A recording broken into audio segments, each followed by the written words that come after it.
Yes, sir. Welcome back to the Daily Dose with Dylan Davis. As always, I am your host, Dylan. You can follow me on Twitter at DylanJD98. And accompanying me today is my co-host, Matt McGinty. You can follow him on Twitter at Matt_McGinty. And it is another special edition of Mondays with Scotty. We're joined by my man, Scott. You can follow him on Twitter at Scotty Drowned.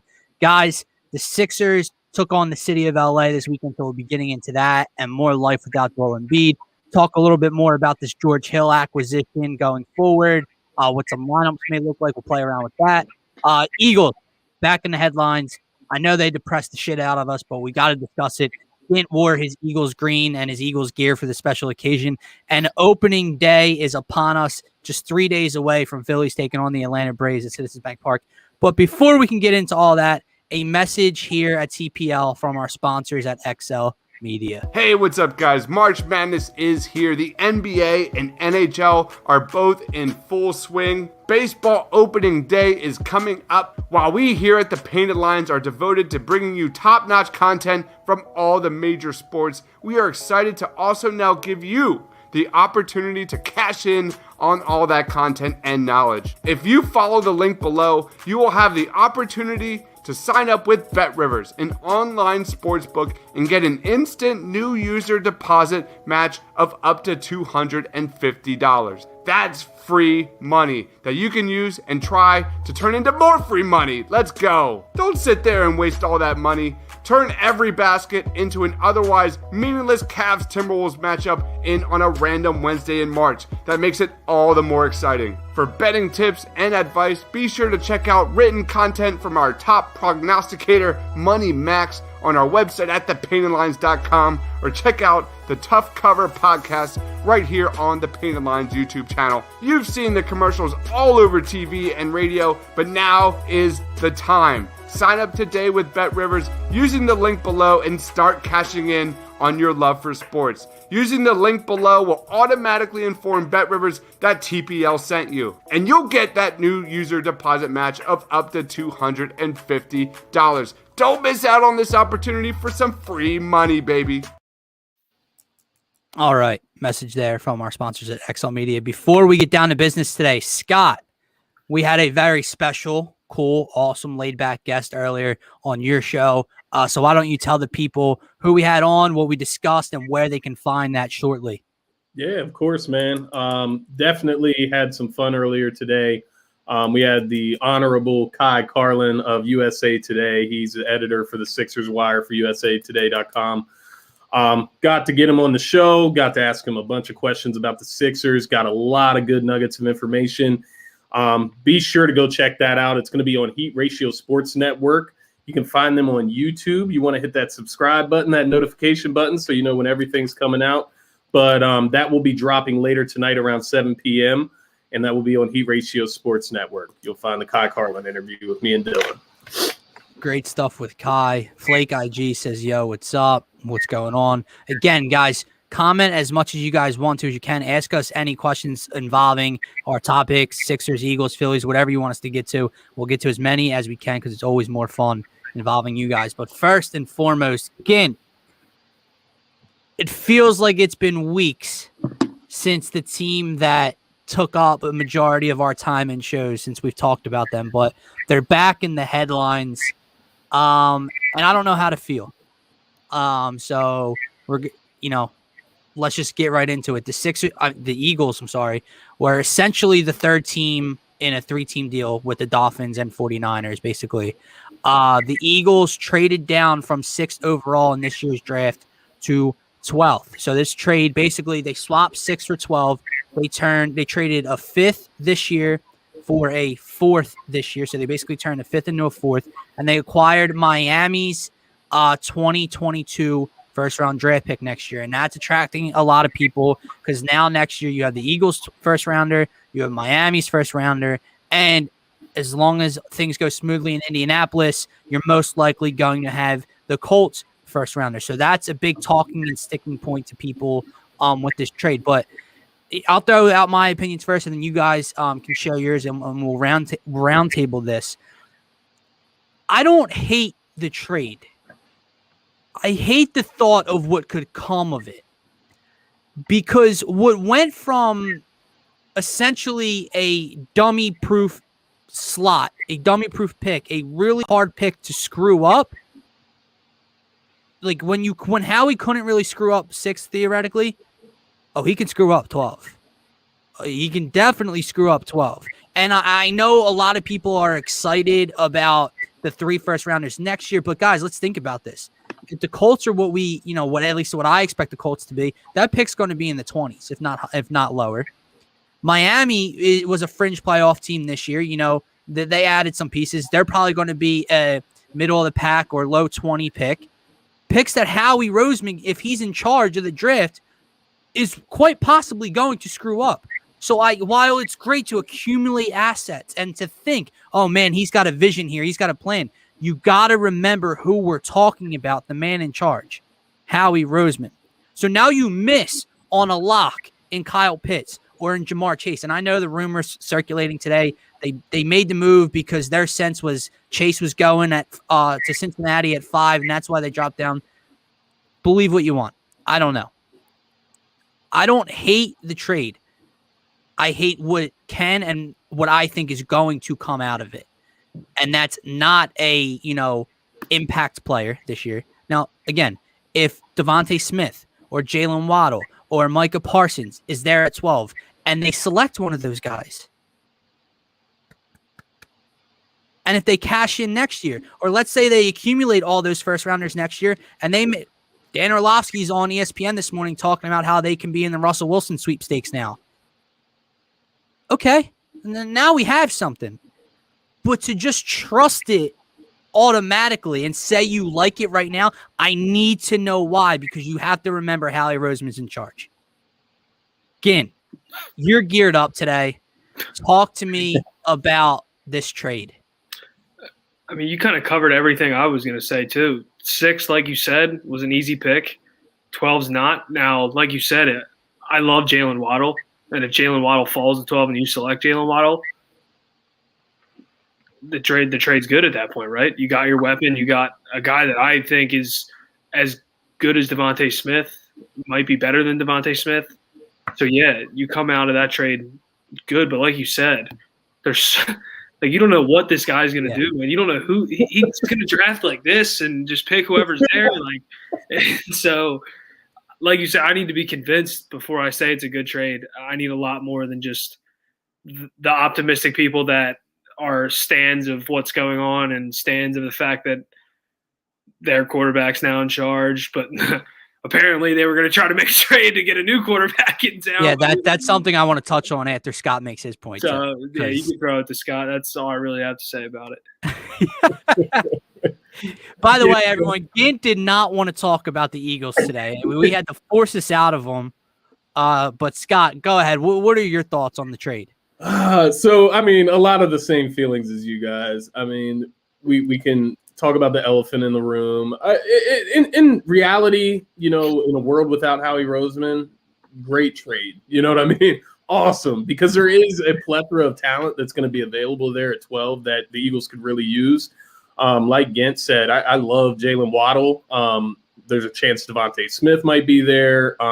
Slight chance that Pitts could fall. Doubt it. Yeah, I've been seeing a few mock drafts where he falls now. I did the mock draft on the Draft Network, and somehow I ended up no. When I did it, I had the selection. It came down. It was like J.C. Horn to the Cowboys and then Pitts to the Giants. Oh. And then I had my selection between Smith and Waddle, which – I wouldn't be surprised if that's how it really plays out. I do think that the Cowboys are probably going to take J.C. Horn or Surtain. But aside from that, that's another point. You trade back behind your division rivals. So they pick literally directly in front of you. Any intel you leak out that you want this guy, they're going to take him just to piss you off. And most likely it'll be a good player anyways. So you leave yourself in that situation that we were looking at last year where the Cowboys took CeeDee Lamb. We only needed to move up like 2 spots to get him or whatever. Aside from that, obviously the elephant in the room is Howie Roseman making the picks. At 12, I'm going to call it now, man. You'll see maybe Parsons on the board, maybe J.C. Horn, Surtain, these guys. You'll see them on the board, and this guy will draft Kwity Paye. a defensive line. Is that the defensive end, dude? If they go defensive end, they will.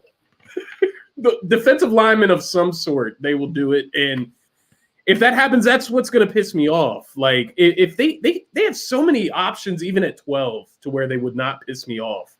But somehow, Marcus Smith pick, it's going to happen, right? Like it's so predictable. And, I get that people are optimistic about the draft picks next year. But look at it this way. Who's in charge again? Who's probably in charge next year? If you screw up the 12th pick, you're going to screw up the picks next year too. I mean, you locked yourself in at 6. We threw the game in week 17 for what? You're muted again. Sorry, what was the point of that, dude? The Giants got to be going nuts right now. Yeah, like what is the point of that? I don't get it. But Howie Roseman. You look. They put that Chase rumor out today. That's a smokescreen from Howie. Yeah, absolutely. Being angry fans, we weren't going to get Chase anyways. Save that, dude. Like you don't. I hope the Bengals come out and say we weren't taking Jamar Chase there. Right. Like what? That's what's going to be crazy is draft night when the Bengals don't take him. That's what's going to be crazy when they don't take him and the Dolphins do at 6, and that's going to set the Eagles' Twitter on fire. But there is a light at the end of the tunnel here. If Howie Roseman somehow gets it together, and maybe he doesn't make the pick, maybe he trusts his scouts for once, maybe we get somebody good at 12, and everybody's happy, man. Because then you do have potentially 3 next year, but absolutely got to hit on this 12th pick. It's crucial, and they just made it 10 times harder. Dude, it is so frustrating. Like and another issue I have with it. Look, 12 is still a high pick. You're 100% correct. Devontae Smith, Waddle, Parsons, like one of the 3 is at least going to be there. Maybe Pitt slides. I get it. And if they come away with one of those and 3 first rounders next year, and they can cash in on those or use those as assets in a big trade, great. No shot. Not a chance in hell. It's not gonna happen. Like we're asking a lot by saying that, Like, dude, it's a little bit of reverse psychology I'm trying to use here where I talk where it happens, but reverse jinx. Yeah. So, but at the same time, you talked about the Giants and the Cowboys now picking ahead of us. Another issue I had with it was while 12's not that, it's 2 picks out of the top 10. My issue is if you're a good franchise, you don't get the luxury of having a top 10 draft pick often. You don't get to pick the Jamar Chases and the Kyle Pittses of the world at 6 often. You just threw that opportunity away for the future. And I know a lot of people are on board saying, well, this year's in the trash anyway. Okay, well, Jamar Chase or Kyle Pitts wouldn't be here for years and years to come after this year? Right. Yeah, and in all circumstances, if they select one of the 3 or 4 guys that we would be okay with there, one of the 2 wide receivers, if Pitts fell, Parsons, whoever it is, if they do that and they make some other moves, great. I got to see it to believe it. And I'm not buying into shit. And you want to know why I don't believe anything this organization tells us. And we said it from like week 3 last year. You hit on it earlier. Jalen Hurts is the guy. Jeffrey Lurie comes out and basically tells Howie Roseman and company to build around Jalen Hurts. They wanted to move up to 3 to draft Zach Wilson. How about this? What are we doing, dude? No, they're going to build around their quarterback. The first offensive player they signed was Joe Flacco. Yeah. And then he comes out and says he's competing for the starting job. What is happening? Mind blowing, man. They're very confused. The leadership in this organization is so confused they don't even know what to do. And the biggest issue, Scott, you could tell me this. Like, obviously, the elephant in the room, as we keep alluding to, is Howie Roseman. He's the big issue. Jeffrey Lurie allows all of this to happen. Yeah, they're a tag team at this point. They're the same person. Howie's got pictures of Jeffrey or something. something, dude. But I mean, what does that tell you? I mean, they're so confused on what they actually want to do or what they are even doing. Like to where, okay, well, we're not going to get Zach Wilson, so let's trade out a 6. Like what? Like I don't understand. Like.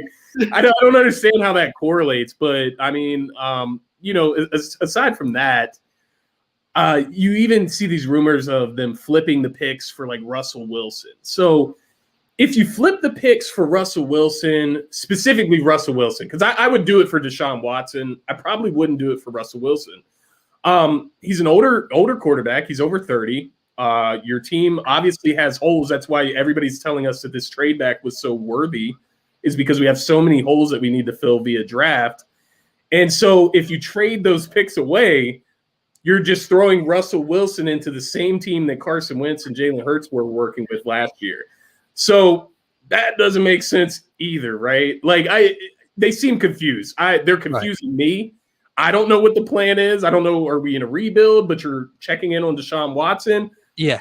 What are we doing here? It doesn't make sense. So we got some comments I want to get to, and some of them are kind of the same thing, and I agree with a lot of them. And Scott, I do want to get your opinions on that Wilson rumor, because I know you are a Jalen Hurts guy more so than myself or Gim. My question is, if you were ready, if the rumor's real, which I think it is, and they wanted to go up to 3 to get Zach Wilson, what did we do this past year for? What did we do this for? What did you draft Jalen Hurts in the second round of last season for? And basically, look, Carson Wentz has to take responsibility for his play last year.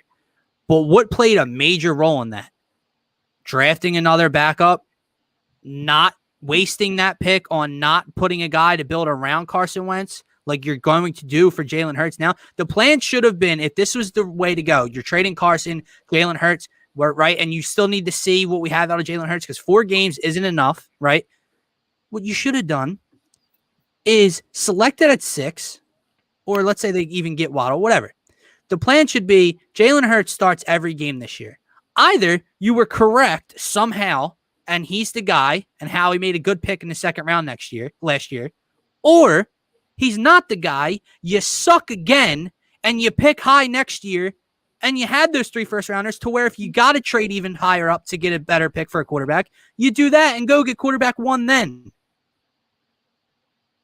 So you derailed Carson Wentz that you put all those draft picks and all that salary capital into. You ship him out of here. His replacement, so to speak, who the owner says to build around, you gave him 4 games and you were going to draft his replacement. I'm mind blown, dude. And then Howie sends out that smoke screen for that tweet from Ian Rappaport to correct him. We checked in on Zach Wilson a long time ago when this all began. You know what I mean? Having him rephrase his tweet. Chris, sorry, wrong one. Chris says, we have 11 picks. That's actually really good and smart. True. But I can't trust Howie or the organization to the damn owner. Exactly.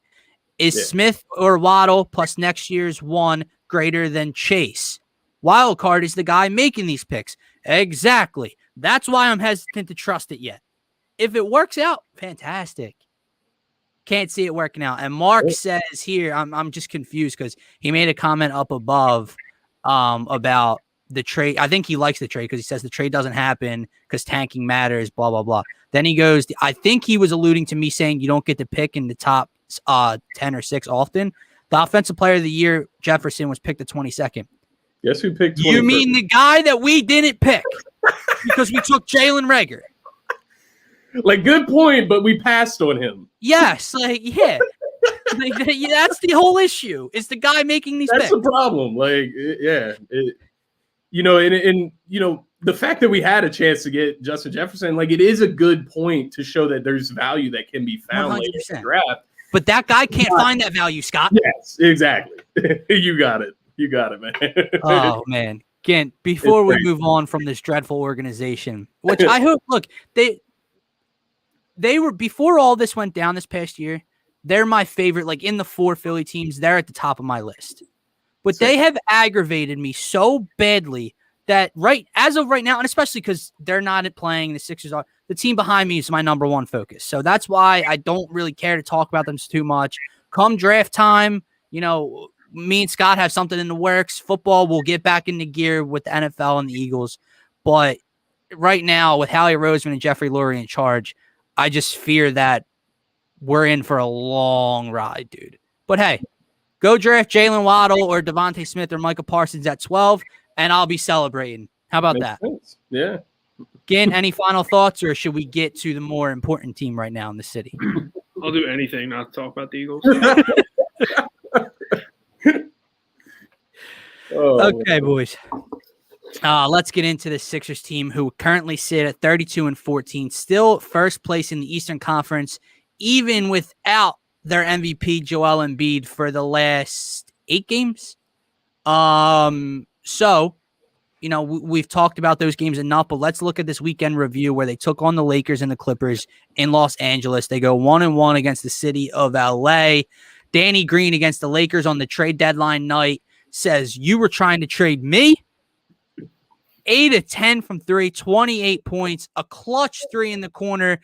Was it over Kuzma or Schroeder? I forget who it was over with a minute and a half left in that game. Danny Green was playing out of his mind. Tobias Harris continues to impress and play out of his mind in the absence of Joel Embiid. So, Gint, I'll throw this to you first because you were a little more silent on that last topic.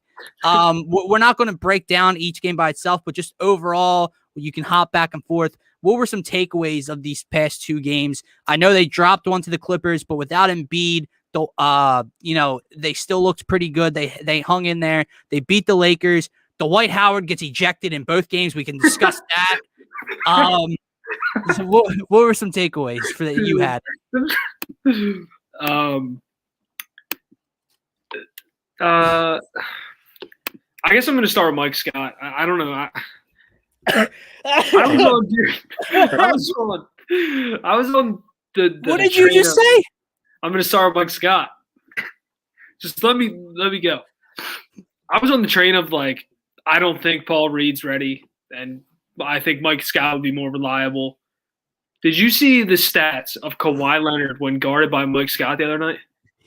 He was like 7 for 7 from the field, 17 points. Like, it's officially over. The Mike Scott, he's got to go. It's buyout time. Get him out of here. You didn't like the back-to-back threes clanking off the glass against the Lakers?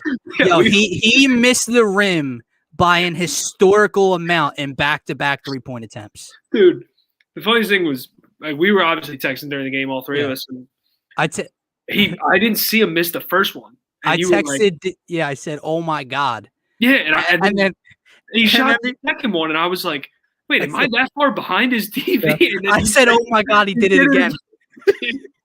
Yeah, I don't know why I started with Mike Scott, but I'm done with Mike Scott. Not defending him ever again. All it took was a trip to the city of LA. And also, dude, Dwight Howard cannot get thrown out of 2 games in a row. No, we talked about that earlier. Yeah, we win that Clippers game regardless if Dwight's thrown out or not, but like that just can't happen. No, the Lakers one was a little petty. I don't think that warrants being thrown out of a game. No, and if you're going to throw Dwight out, you got to toss Harrell too at that point. And like the situation we were in, one, we're already without Joel. Mike Scott had 2 fouls at the point, and then you throw Dwight out of the game. We were literally forced to play Paul Reed, who didn't look terrible, but I'll start with those 2 guys. I just went negative to start. It was kind of not – the Eagles just brought this negativity into me. Now I just want to start nitpicking and everything. We talk about the Phillies bullpen today too if you want after that performance today. You watch your mouth. That bullpen's going to be good this year. That's what they say every year, man. Scott. Here. Same guy. I agree. For Mike Scott, goodbye, dude. And then the best part is I texted, I was like, "Oh my God, he did it again." And then he banged 2 in a row. And I was like, "Oh my God." Dude, in the playoffs though, like, dude. It's going to be just set me a screen as many times as you can until we physically have to get a switch on to Mike Scott. If he plays, dude, he is. Well, the on the other end of the floor too. I said this to Scott earlier. He doesn't play a lick of damn defense.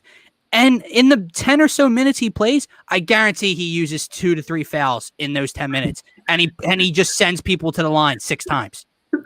Like he's giving the other team points on the defensive end, and then he's clanking threes off the glass by probably 3 feet away from the rim. Scott, before we get into your takes, do you want to roundtable the Dwight Howard ejections? Because we talked a little bit about it earlier, but for this audience, we can get into it. Gint just alluded to it. So Howard gets thrown out against the Lakers after him and Montrezl Harrell are going at it literally early in the game. Dude, Dwight just checked in and they immediately started like wrestling, dude. Wild, man.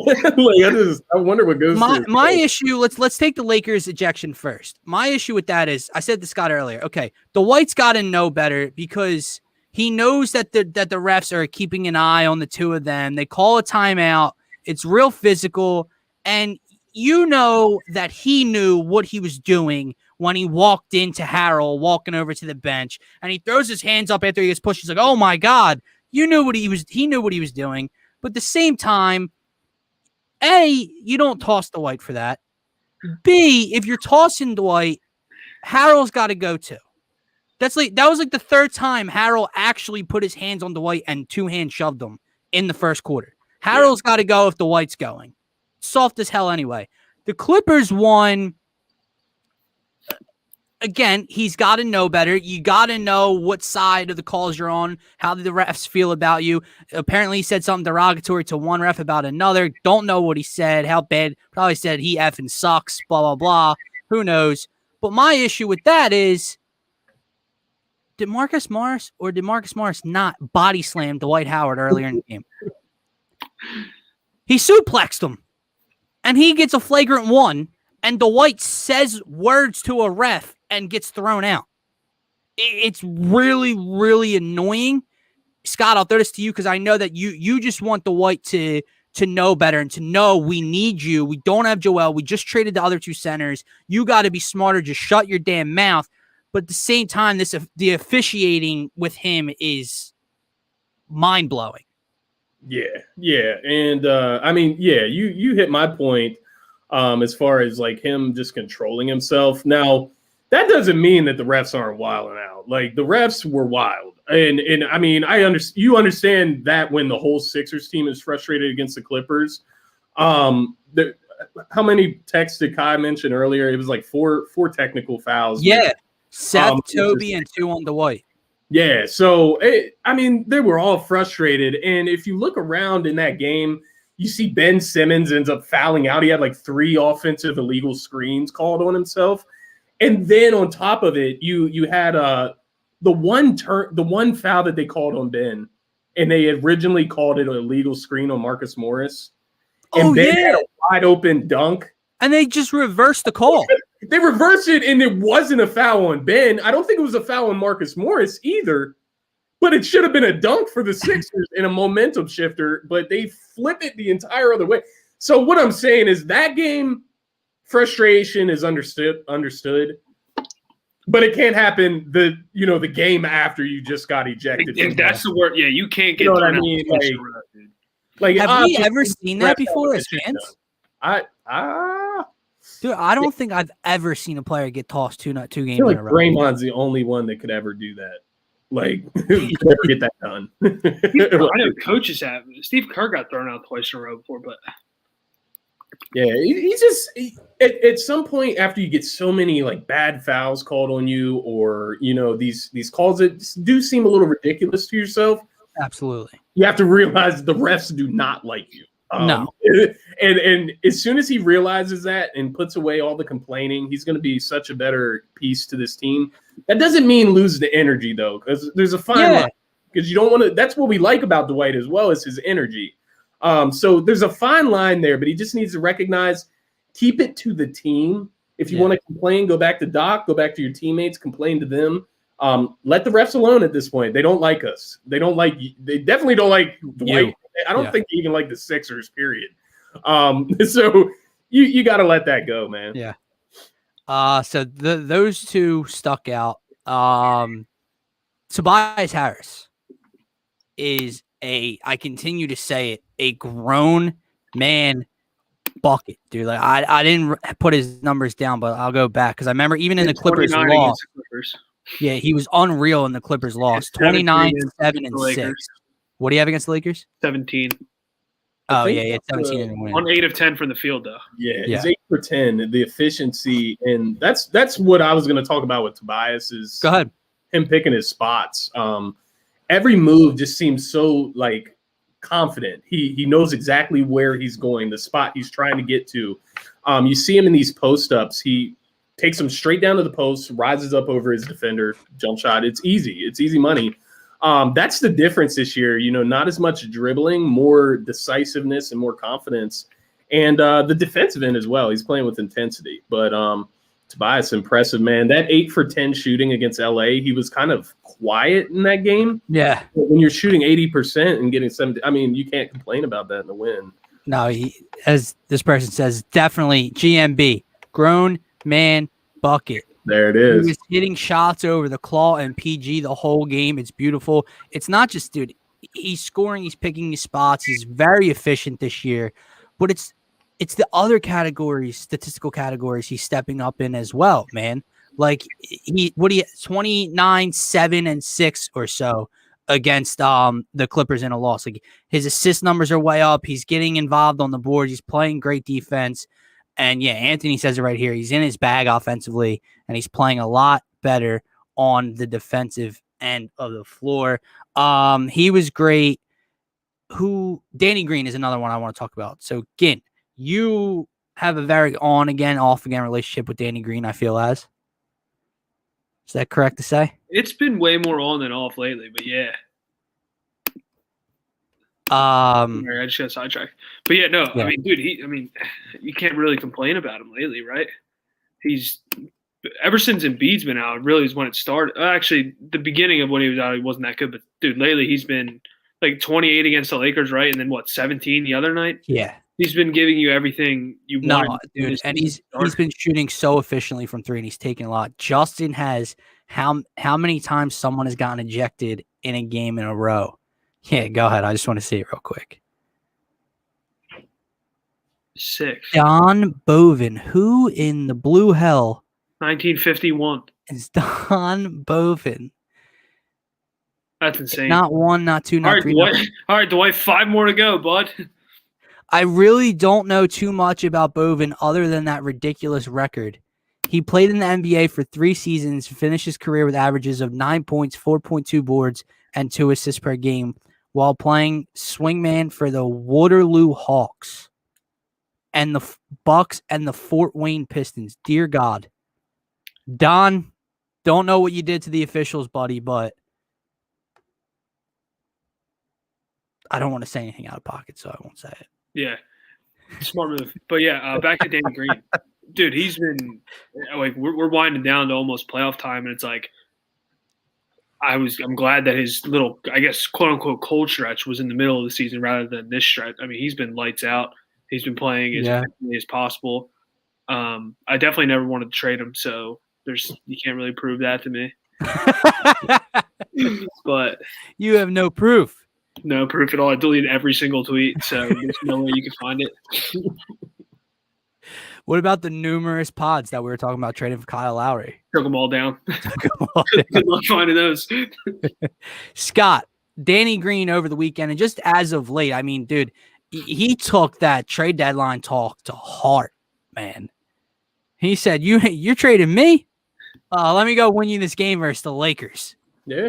What are your thoughts on Danny Green's recent play? And to Gint's point, how important is, obviously we're only going to go as far as Ben and Joel take us. And a key talking point earlier in the year was, can Toby be that third star, more offense? He is. How key is Danny Green now if he can continue to shoot the way he's shooting from 3? Yeah, I mean, you hit it. He's extremely important. And when you talk about, 3-point shooting and what it means for the Sixers, most of the games we've lost this year, right, have been us getting beat badly in the discrepancy between 3-pointers with the team that we're playing against.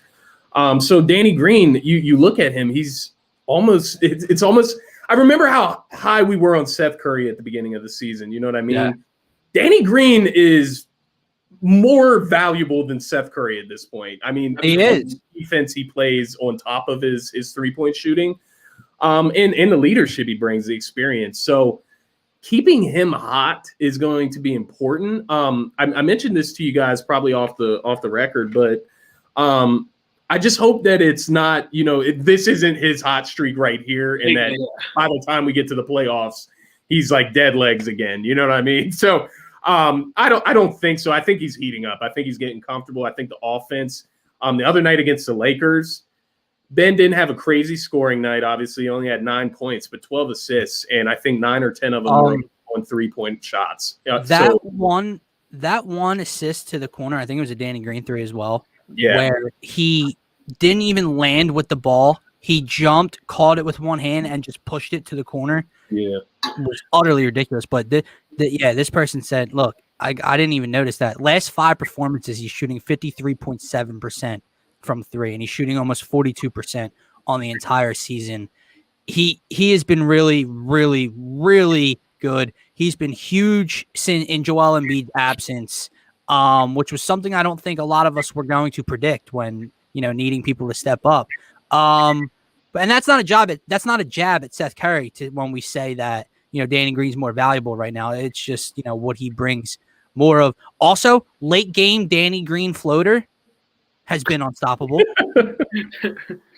It's really been unstoppable. And Chris says, I actually think he found his legs. I agree. I don't think he's burning out. I think he's just starting to hit his stride with his legs and his body because he's older, but also finding your spots in the offense. That was something a lot of the shooters spoke about earlier. Like, it's new system, new players. How can they fit with Ben? Now, let's just hope, and I do think it'll happen.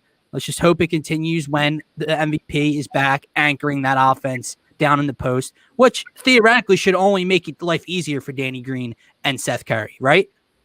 Yeah. I mean, it should. Instead of Tony Bradley and Dwight Howard and Mike Scott, it's Joel Embiid. Go ahead, Scott. Yeah, I just got a question for you guys. Like, how valuable is, Danny Green? Is he like the Joe Harris of this squad? If you could compare him to somebody on Brooklyn, is that his value? What do you guys think about that?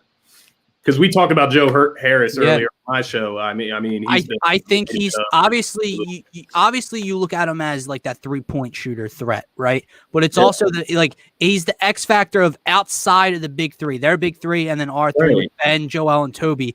He's a guy that is capable of a 18 to 25, 26 point night. Right. He doesn't do it a lot, but he's capable of it. Honest Abe is in the chat. What's going on? There, thank you, Justin. Let's see. Nice. Thank you, Justin. To allude to that, though, Joe Harris is just. I think Danny Green, dude. I think Danny Green is just much more valuable to us than Joe Harris would be. I agree. Brooklyn. That's fair. I think Brooklyn. Everyone is so hype of these. I was big on Blake. I thought Blake Griffin was turned the knob a little bit for them. I don't think LaMarcus Aldridge necessarily does anything in terms of them. The Nets are going to be what they are, and that's 3 of the best isolation players in the entire NBA ever. So, yeah, it's definitely nice to have a Joe Harris, but, the shots he's going to get, Landry Shamet can make. There's guys that they have on that bench. These shots are going to be open. Teams are going to have their hands full trying to figure out how to stop these 3 guys that, as opposed to us where it's we need Danny Green to guard necessarily one of those 3 on Brooklyn or one of those 3 in Milwaukee or one of the guys on the Celtics. And Joe Harris needs to stand in a corner and knock a few shots down to keep guys thinking about him. Yeah. It's just scary to think that he is capable of hitting 22 against us when you combine that with the other 3. But I agree. And just the fit as well. Again, you're right. Brooklyn doesn't have an identity, really, a scheme. They are just 3 of the most gifted offensive players in the game right now and maybe ever, and they're just going to kill you, right, in isolation, as you said. And not to say that they're just isolation players, but that's their game, right? Whereas the Sixers are, okay, who fits around Joel and Ben? You all know your roles. You all know your spacing. You all know where you're and you hit shots. That's what Danny Green is, as compared to Joe Harris is just, if he gets a ball here and there, he knocks down a 3 at a high clip.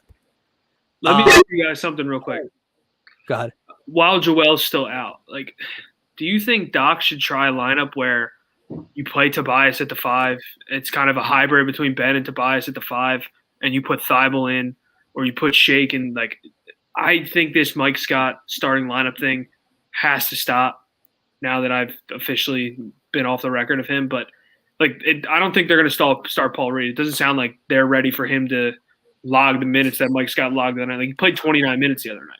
Now, I mean, Dwight getting thrown out of back-to-back games doesn't help that. But, do you think there's a makeshift, whether it's Matisse, whether it's Shake, I think he has to do something. I don't think you can just keep playing Mike Scott. Now, Joel might not be missing much more time, so it might not be something that's going to be for a while. But, dude, he's brutal, man.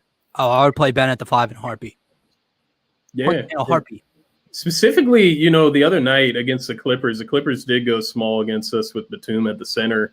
And right there, boom, I would have moved Tobias to the 5. Tobias or Ben. I'm wondering if Ben was fouled out at that point.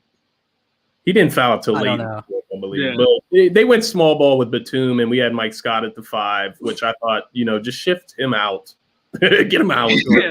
More to your point, again, more than I would probably throw Paul Reed out there as a rookie. When he doesn't know the defensive schemes as a center, he was brought in as a power forward. So in that sense, yeah, I would throw Tobias or Ben at the 5, before Mike Scott. Yeah, it's just something you kind of have to look at because let's say Lord forbid, but Joel stubs his toe and misses a playoff game, what, you're going to take the route of, Mike Scott, you're going to start game 2 against the Milwaukee Bucks in the Eastern Conference semifinals. You ready, bud? There has to be some sort of backup plan. There's got to be some, plan B is just, Ben, you're playing the 5, dude. Let's figure this thing out. Yeah, I completely agree. And this is somewhere I want to go here. Because again, you just alluded to life without Joel, and we're going to go back to those games, but Joel apparently can be back in our next home game. So that is something that's been rumored. Scott said we had Kai Carlin on his show earlier today. Kai's guess, it's not for sure, but he thinks that he thinks that Joel Embiid will be back at home against the Timberwolves after this road stand, which is just me again. I threw out a guess when we were examining the schedule. Obviously, the long road trip had something to do with my guess, but I just said a couple weeks ago, I think he'll be back here, April 3rd at home against the Timberwolves. Could come back against the Cavs, but definitely not out in the West Coast. Some people were hoping Lakers, Clippers, Denver, he could be back then. If he does come back against the Timberwolves, that will be 10 games without him. But from that show that we discussed it, there were 9 games without Embiid. Remember, Gint? And we kind of examined it and went down and said, we had him at 5-4. Well, right now, without Joel Embiid from his injury, they're 5-2 in those 7. If you include the Spurs win the night before we did that examination, they're 6-2 in the 8 games without Joel Embiid. And then they have 2 left, right? So even if they drop the next 2, they would be 5-4 in those 9, as we talked about, 6-4 in those 10, right? Do you think they go 1-1? Because remember, we kept saying, how can they get to 6-3? Or if you even include the Spurs, they're 7-3 in the 10 games without Embiid. That's freaking huge, dude. So me and Scott talked about it earlier on his show, and we'll throw this to you first, and then I'll just give my quick opinion on what they go here. But obviously tomorrow night we'll break down the Denver game a lot more and in depth and keys to winning, and same with the Cavs and on Thursday. But again, right on today, Monday, March 29th, sorry. How will the Sixers finish the life without Embiid saga? Do they go 1-1? Do they drop both? Can they upset Denver and win both? I don't think they're going to beat Denver. I think Denver will handle us.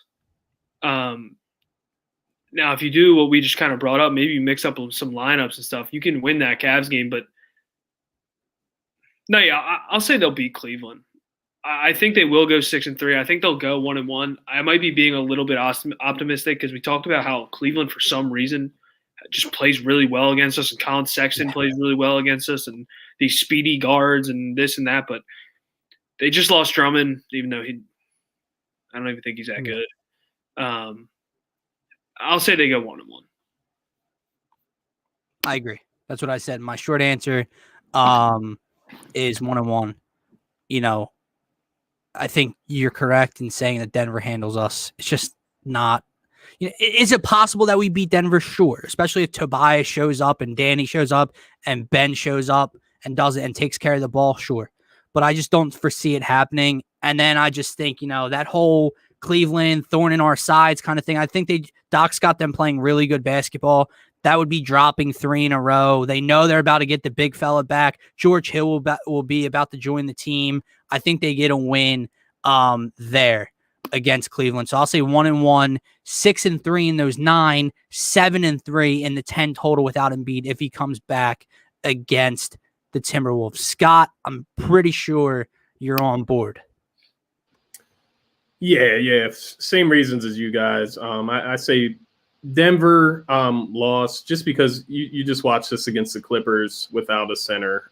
Dwight Howard, sure, not against Jokic. He's probably going to get thrown out. Yeah, I mean, at some point, Mike Scott will most likely be on the floor playing center during stretches of this game, and that's going to cost us. They have Aaron Gordon now and Jokic. I mean, you're going against out of the top centers in the league, it's Jokic and Embiid, and you're going against the other guy right now without Embiid. So yeah. I attribute that to a loss. We have struggled against the Cavs. I do think it would just be hard for us to drop 3 in a row. I have a feeling that with the way they've been playing, I can't. Yeah, with the way they're playing, it's hard to see them dropping 3 in a row. Now, mind you, Nuggets and the Clippers without Embiid, that's kind of given. But Cavs, you got to take care of business in Cleveland. They've beaten you the other 2 times we played them this year. Is that on a back-to-back?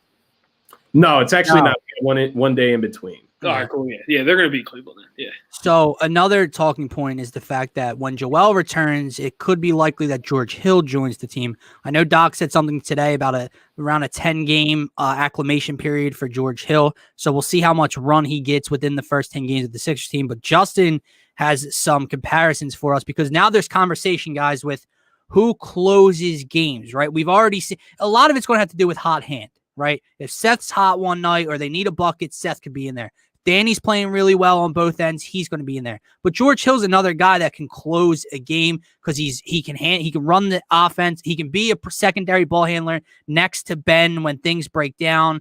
He shoots the 3-ball well, so he can space the floor, and he's also not a liability on defense. So here is kind of the breakdown offensively for these two. They're averaging about a point off points per game.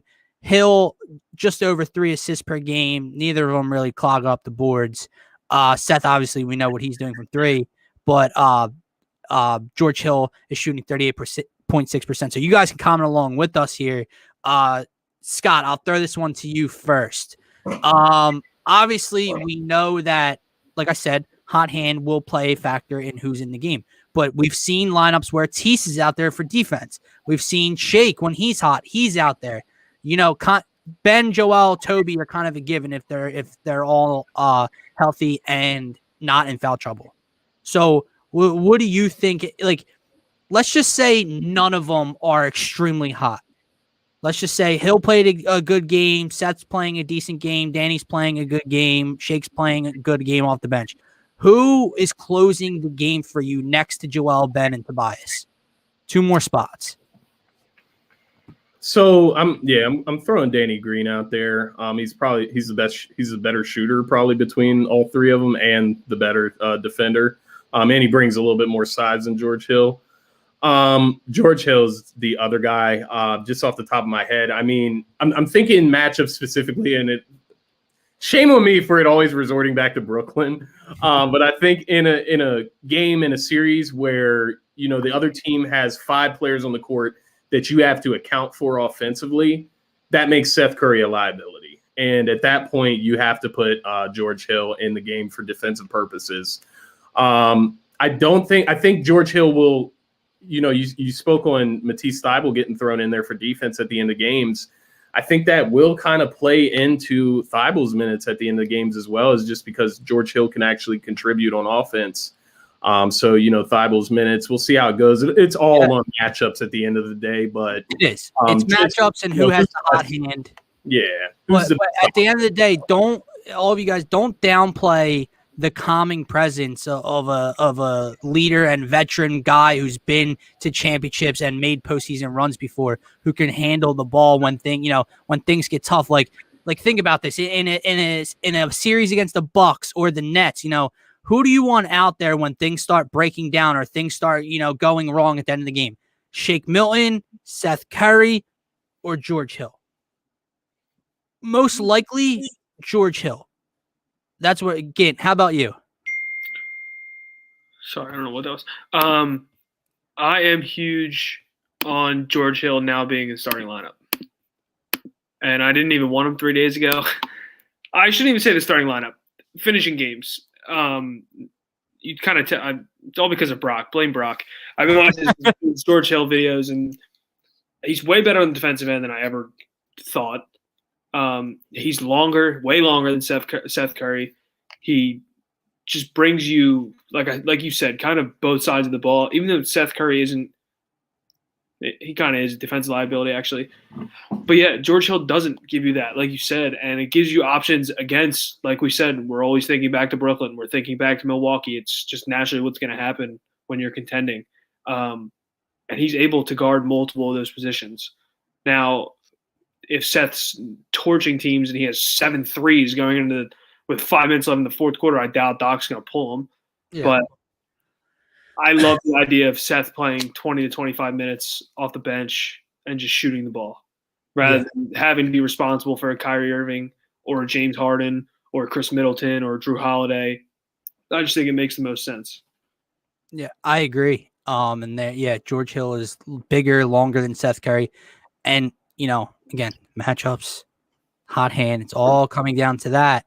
But and I see a comment up here from Superhero 18 talking about Seth and Shake will be a nice duo off the bench. Seth's just not a starter for an NBA team. I'm not starting George Hill. It's not what you brought him here to do. I'm sorry. I get it. I get like some people's reasoning is why, but let's think about when healthy, how good the Sixers starting 5 has been all season long. Seriously, when it's Ben, Seth, Danny, Toby, Joel, how good and dominating have they all been together? Not to mention what was the specific need for this team? Backup point guard off the bench. You traded for backup point guard. No, oh my God. Now this is going to be another controversy. Why? Why what? I got multiple people saying I'd start Hill. Well, I shouldn't have said start because that wasn't what I wanted to say. No, but Keith Pompey asked Doc that question, and he didn't say no, but it didn't sound like he was going to start. I think the biggest thing and obviously him, but it was acquiring Kyle Lowry was you have a combo guard that can handle the ball next to Ben and it'll lose some pressure off Ben.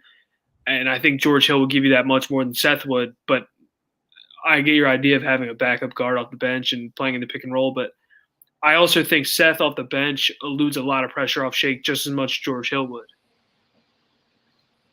Yeah. I don't know about that. What I'm thinking in I believe EEC, he just said, in the playoffs, they may switch to that route.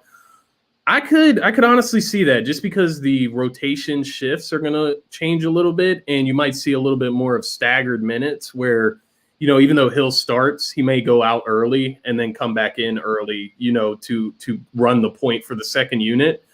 So I know, I get it. You don't want to mess with chemistry of the starting lineup. And you did bring in Hill to run the second unit, organize point guard, take the responsibility off Shake. But if you're in a series and Curry is kind of costing you, if he is like sure, by all means. And again, matchups shipped it out of there. Matchups and circumstances are going to play a role. And in a series, if Curry's getting torched defensively, which you know what, I'm sorry, I just can't. He hasn't been torched all year, and they've played Brooklyn, they played Milwaukee, they played Boston. He hasn't been torched like JJ Redick used to get. Okay, so let's not go there. But it's not what he used to. Yeah, I just said I would have him finish games. I wouldn't start him. And there's a comment here saying it's not like it will disrupt the lineup. He does everything Seth does, but better. Seth Curry is here for one reason, to space the starting 5 and to knock down threes. George Hill can knock down threes at a good clip. He's not Seth Curry shooting from deep. The second thing, again, I can't talk about this enough. You brought in a veteran backup point guard to run the second unit, to take the ball out of Shake Milton's hands so he can focus on just getting buckets and scoring, not having to run the offense and facilitate. You don't do that by putting another guy who's not that good at running an offense next to him. I get it. Yeah, it would bring more offense off the bench. I'm not saying it wouldn't work. Not the route I would go. Not what George Hill was brought here to be. Yeah, I get it. He's at 38%. That's not 43%, dude. I don't. It's tough. It's going to be really heavily matchup based come playoffs. I think it's going to totally depend on that. No, I'm just thinking like I just want to address this bit so bad, dude. My point is, Shake. They clearly don't trust Shake running the offense, nor should they. Seth can't run the offense well either. The point of George Hill is to come in and run the offense, facilitate. He can also spread the floor. I don't get it. I don't think. Yeah, but how do we know that's why he was brought in?